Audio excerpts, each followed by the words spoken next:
है। इस वीडियो में आज हम लोग Jaiprakash power ventures limited company को डिस्कस करने जा रहे हैं, जिसको शॉर्टकट में जेपी पावर के नाम से जाना जाता है।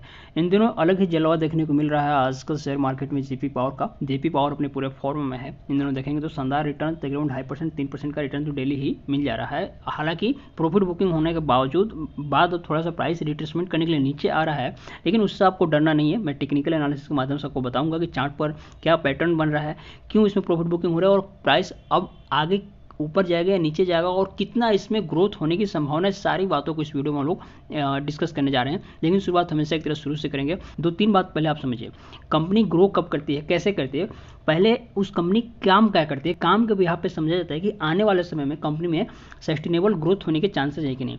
तो यहाँ पर यदि आप काम के बारे में बात करेंगे तो देखिए सबसे पहले कंपनी देखिए 1994 से देखेंगे ऑपरेट्स हो रहा है कोल माइनिंग में। कोल माइनिंग मतलब कोयला, बालू और सीमेंट वगैरह के खदानों में कंपनी काम करती है। सीमेंट ग्रेडिंग में तो बाद में आई, पहले ये इसका जो मेन बिजनेस था कोल माइनिंग का था और सैंड माइनिंग का था।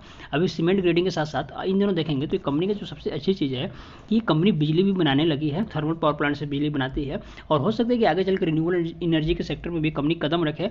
लेकिन मतलब काफ़ी व्यापक तौर पर कंपनी का व्यापार है, अलग अलग क्षेत्र सेक्टर में कंपनी काम करती है। तो जब कंपनी व्यापार बड़ा करती है, अलग अलग सेक्टर में काम करती है, तो एक सेक्टर डाउन भी जाए तो दूसरे सेक्टर से कंपनी की कमाई होती रहती है और उसमें ग्रोथ के चांसेस रहते हैं। तो काम के विभाग पर देखें तो कंपनी में आने वाले समय में और भी तेजी देखने को मिलेगी। अब चलिए थोड़ा सा फंडामेंटल देख लेते हैं, फिर मैं आपको काम की बात चार्ट के माध्यम से बताऊंगा।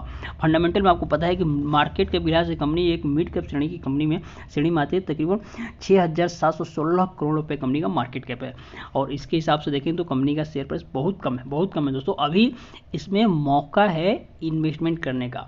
ये एक सही समय है या नहीं इसके ऊपर बाद में बात करेंगे, लेकिन ये मौका हाथ से जाने नहीं देना है। हालांकि बुक वैल्यू कंपनी का शेयर प्राइस कम है, ये एक चिंता की बात हो सकती है, लेकिन कंपनी का रिटर्न ऑन इक्विटी और ROCE देखेंगे दोनों पॉजिटिव में काफ़ी बढ़िया बात है। हालांकि ROE थोड़ा कम है, लेकिन जैसे जैसे कंपनी का शेयर प्राइस ऊपर जाएगा तो ROE भी मजबूत हो जाएगा और ज़्यादा हो जाएगा।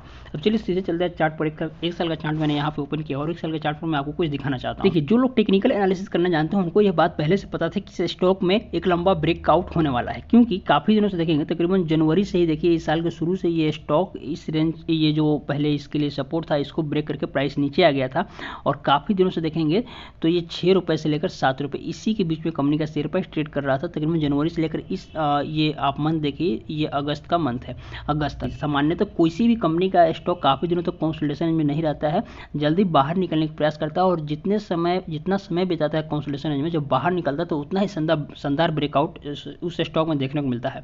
तो जैसे ही यहाँ पर इस अब तो ये इसके रेजिस्टेंस का काम करेगा, इस रेजिस्टेंस को ब्रेक करके प्राइस ऊपर गया, सीधे आपको गया 11 रुपये तक जाते हुए दिखा है। अब जैसे यहाँ पर देखिए बढ़ते बढ़ते प्राइस खूब ऊपर आया, तकरीबन 11 रुपये करीब आया और जब नीचे से प्राइस इतना ऊपर आएगा तो जाहिर सी बात है थोड़ी बहुत प्रॉफिट बुकिंग होगी। प्रॉफिट बुकिंग होने की वजह से प्राइस थोड़ा सा रिट्रेसमेंट करने के लिए नीचे आया था।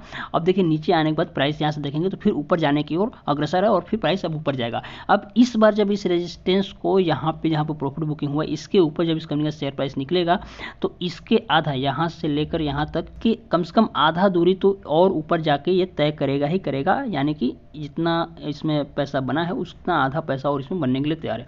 यानी कि शॉर्ट टर्म में कह सकते हैं कि शेयर प्राइस इस रेजिस्टेंस को ब्रेक करके ऊपर निकला तो एक अच्छा खासा इस स्टॉक में पैसा बन सकता है। और यदि लंबी अवधि का आप निवेशक हैं तब तो जयप्रकाश पावर में आपको कुछ सोचना ही नहीं। जयप्रकाश पावर के बारे में मैंने बताया कंपनी का जो बिजनेस मॉडल है, जिस प्रकार से कंपनी का फंडामेंटल ग्रो कर रहा है, इसमें लंबी अवधि में तेजी बनेगी ही बनेगी।